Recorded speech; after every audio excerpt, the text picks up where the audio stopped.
الله مو په دواړه جهانه خوښول لره خو سره د ټولو مسلمان برباد نکړم د بادشاه په بادشاهۍ ژوندونه ډېر مې خوښېږي په والله د ملنګۍ ژوندونه.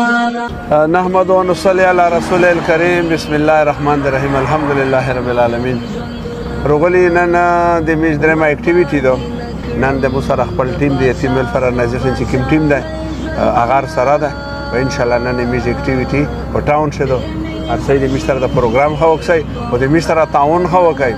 خامخا وکړي لا شلې په باندې هڅه کمای نشي نه په دا باندې میش بنگلې او خواستای شي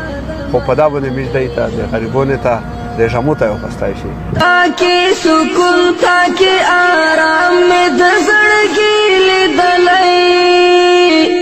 تاکي سکون تاکي آرام مې د زړګي لیدلای څو پیسې د ګټلې دا جاموته د غریبۍ ژوندونه دا د مترفه خو دا جاموته دا وکا امين چې دا چار لږلې دي څوک مرسته کو دغه سره د خدای ډیر شو دا دغه سره دا شګړې وکړو خلک باشه په خړې پټي جبر دې امين ان شاء الله زه د بیا پښتنه کا امين امين قدر منه شه خدای دې تو غونډه مشکله حل کړي مې سره ډېر مې خوښېږي په والله د ملنګۍ ژوندونه مش طرف رجاموته هذا صداي بابا دې سپکایو یې خدای نه ته ته خرڅاوې ته سامان خرڅاوې پیسې شته درنه دا اخلا دا رجاموته اخلا او دا سره اخلا شاده واخلوي سړی شي لوی سړی د ملنګۍ ژوندونه ورباد السلام علیکم خربیزه په څو خرڅاوې په سوې لګای اجي ته په خیر روکه در جاموته سودو مو مور کړی دو کنه مو دو کړی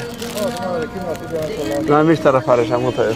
په والله د ملنګۍ ژوندونه تاکي سکون رېشه څنګه لري راو رېشه خوشې پر واره دي پتا باندې رجاموته دې خوسته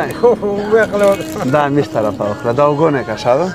دا مرو گزارش دا میش طرف رجاموته شکریه هزار شم هزار وار د غریبۍ ژوندونه